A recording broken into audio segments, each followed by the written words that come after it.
If you are choosing a nursing home for a parent, spouse, or older relative, a new symbol is coming to Medicare's Care Compare website in September 2026. It is designed to help families identify certain higher-performing nursing homes more quickly. But here is the boundary you need to understand before you rely on it. The icon is a filter, not a federal guarantee of safety, good care, or a good fit for your family. That distinction matters because nursing home decisions are often made under pressure. A hospital may be preparing to discharge someone. A parent may suddenly need rehabilitation. A spouse may no longer be safe at home. In that moment, families want one clear sign that says, choose this place. The new icon may be useful, but no single symbol can tell you what the building feels like at night. Whether call lights are answered promptly, whether staff turnover is high, or whether the ownership changed recently. Stay with me, because I am going to explain what the new icon means, the standards a facility must meet, what the icon does not tell you, and the exact checklist families should use before signing admission paperwork. So let us begin with what is actually changing. On July 16, 2026, the Centers for Medicare and Medicaid Services announced a nationwide risk-based survey process for certain higher-performing nursing homes. The survey process is scheduled to begin on September 8, 2026, depending on state survey schedules. CMS also says the public list and the new high-performing facility icon are expected to begin appearing on Nursing Home Care Compare on September 30, 2026, with updates after that. The icon is connected to something called the Risk-Based Survey, or RBS. It is not a new star rating. It is an additional designation placed on a nursing home's Care Compare profile when that facility qualifies for this more streamlined survey process. CMS tested the approach in 22 states and more than 100 facilities. Under the new process, qualifying nursing homes may receive a more focused standard recertification survey with fewer surveyors, less time on site, and a smaller resident sample than the traditional process. CMS says the required areas are still reviewed and the pilot produced in findings comparable to the traditional survey process. Why would CMS do this? The agency says state survey teams have limited resources and a growing complaint workload.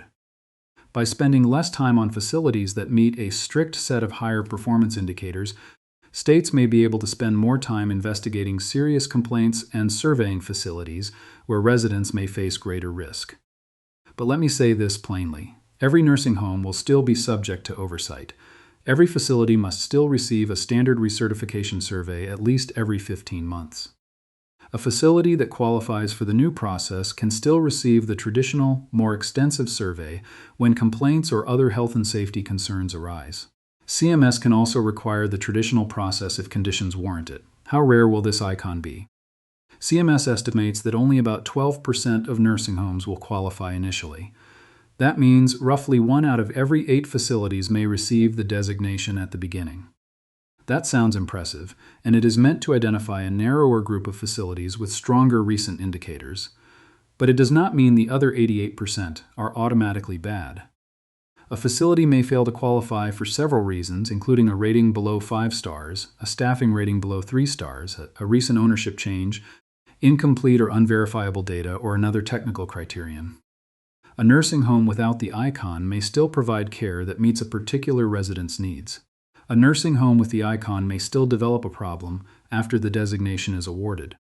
Rating, staffing, ownership, complaints, and resident conditions can change, so do not turn the icon into a pass-or-fail label. Use it as a starting filter. At this point, you already have something useful. The symbol may help narrow a rushed search, but it cannot make the decision for you. Now for the key question, what must a nursing home meet to qualify? And if this kind of plain English explanation helps you make sense of Medicare and senior care rules, subscribe. Facility ratings, inspections, and government tools can change, and families are rarely given enough time to sort through them during a crisis. The complete CMS criteria are more detailed than the short announcement makes them sound. A facility must be on a quarterly qualified list, and it must avoid every disqualifying condition. Start with the most visible requirement. The nursing home must have a 5-star overall rating on Care Compare. The overall rating is not one single measurement. It combines 3 major areas: health inspections, staffing, and quality measures. 5 stars means the facility is rated much above average overall, but the individual categories still matter. A 5-star overall facility can have different strengths and weaknesses inside those categories, So open the full record instead of stopping at the big number. Next, the facility must have at least a 3-star staffing rating. This is important because staffing affects how much time employees may have to answer call lights, help residents eat, reposition residents, assist with toileting, monitor changes, and communicate with families.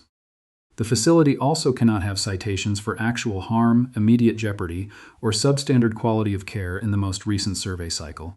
CMS defines that cycle to include the last standard survey and complaint investigations from the last year. The facility also cannot be more than 18 months overdue for a standard survey, and it cannot have a staffing waiver in effect. After the star rating and citation requirements, CMS applies 3 quieter screens that are easy to miss in a headline. The first is data reliability. CMS checks whether the facility's staffing reports and resident assessments appear accurate and can be verified. The technical systems are called the payroll-based journal and the minimum data set. You do not need to memorize those names.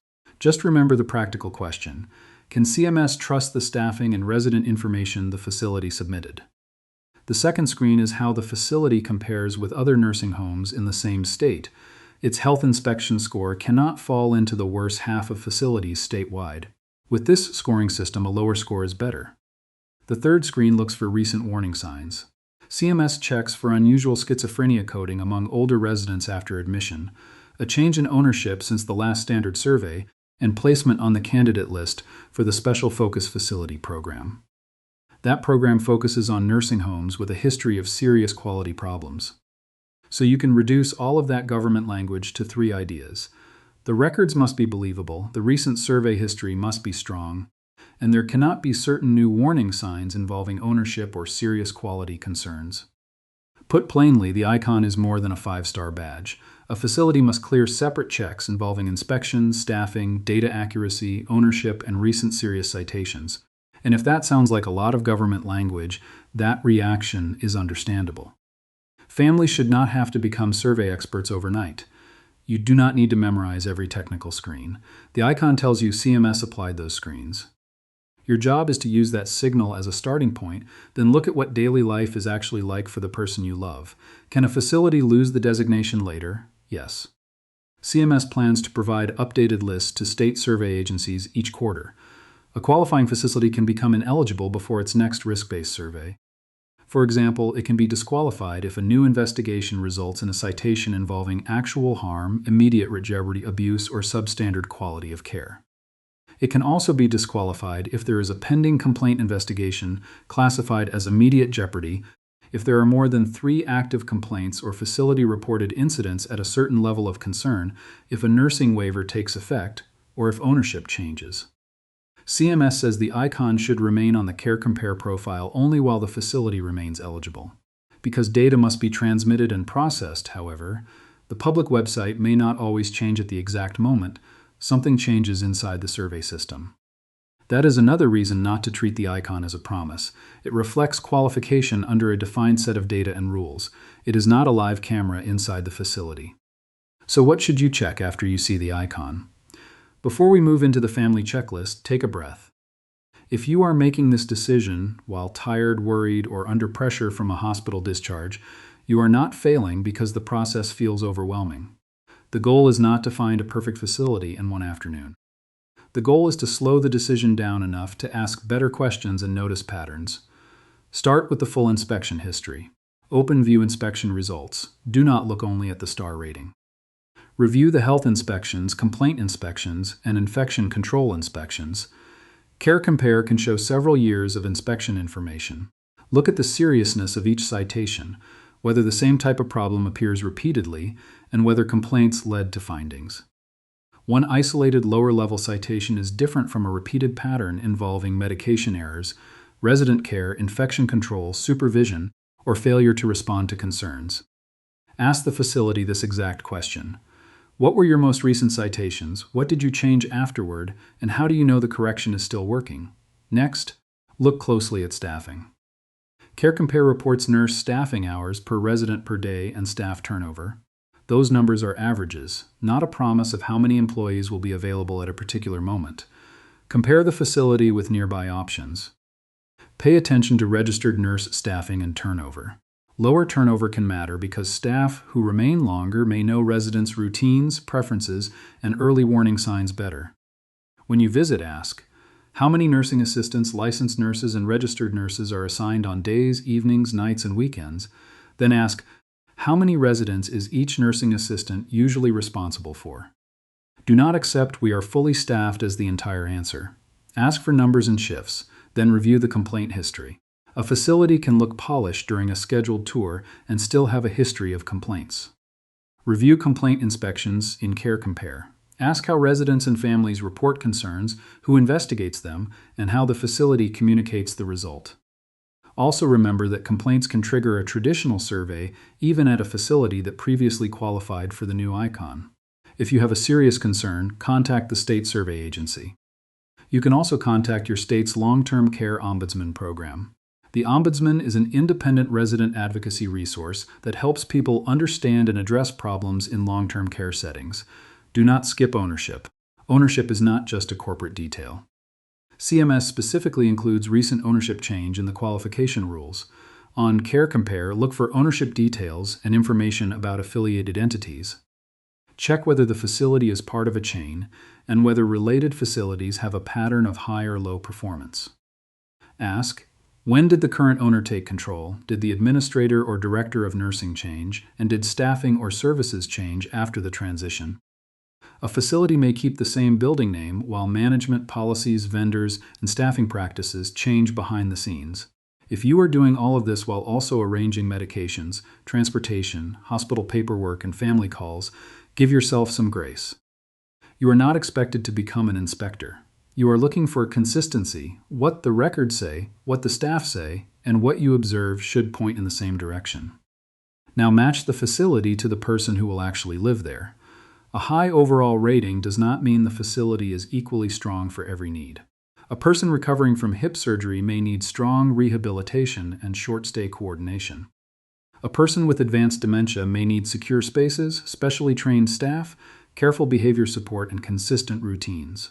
A resident with complex wounds, dialysis, swallowing problems, or frequent hospitalizations may need very different expertise. Ask, how many residents do you currently care for with this same condition? What training does the staff receive? And what happens when the resident's condition worsens? Then step away from the ratings and look at the in-person reality. Medicare's own guidance warns that ratings are not a substitute for visiting. Visit more than once when possible. A scheduled weekday tour may show you the facility at its best. Try to see what the environment is like during meals, in the evening, or on a weekend. Notice whether residents appear clean, dressed appropriately, and engaged. Listen for unanswered calls for help. Pay attention to odors, clutter, noise, staff tone, and whether employees appear rushed. Watch whether residents who need assistance with eating actually receive it. Ask current residents and family members about response times, food, laundry, communication, nighttime staffing, and whether concerns are resolved. Be respectful and remember that one person's experience does not prove everything. You are looking for patterns. Finally, slow down before signing the admission agreement or accepting financial responsibility. The new icon says nothing about whether the facility accepts Medicaid, whether a bed is available, which services are included in the daily rate, or what may be charged separately. Ask for a written list of included and extra charges. Clarify whether the stay is short-term rehabilitation, long-term care, private pay, Medicare-covered skilled care, or Medicaid-covered care. Medicare generally does not pay for an indefinite long-term custodial nursing home stay, so families need to understand the payment plan before admission. Do not sign while rushed. Ask who is financially responsible, what happens when Medicare coverage ends, how discharge decisions work, and what notice or appeal rights apply. Now, what does the new icon not mean? It does not mean CMS guarantees that no resident will be harmed. It does not mean every staff member is excellent. It does not mean the facility will be a good fit for dementia care, rehabilitation, behavioral needs, cultural preferences, language needs, or a complicated medical condition. It does not mean there are no complaints. It does not mean conditions cannot change tomorrow, and it does not mean a facility without the icon should automatically be rejected. The icon means the nursing home met a defined group of higher performance criteria for the risk-based survey program at the time CMS evaluated the data. That is useful information. It is not the entire decision. Here is the caregiver checklist in a form that is easier to remember without repeating every step. Use the icon to narrow the list. Use the full Care Compare record to examine the facility's recent history. Use your visits and direct questions to test whether the written record matches daily life. And before admission, get the costs, payment responsibilities, and important promises in writing. That is the whole decision path: screen, verify, visit, and get it in writing. When something does not add up, contact the state survey agency or the long-term care ombudsman for outside help. The simplest way to remember this update is one sentence. The icon is a filter, not a promise. Use it to narrow the list. Then use the records, the questions, and your own observations to make the final decision. If you are helping a parent, spouse, neighbor, or older relative, share this with the person who will tour the facilities or handle the paperwork. And tell me in the comments what matters most to your family when choosing a nursing home: staffing, location, dementia care, inspection history, or something else. Please do not post names, medical details, addresses, or other private information. Subscribe for more plain English Medicare and senior care updates. A small symbol can help you begin the search, but careful questions are what protect the person you love.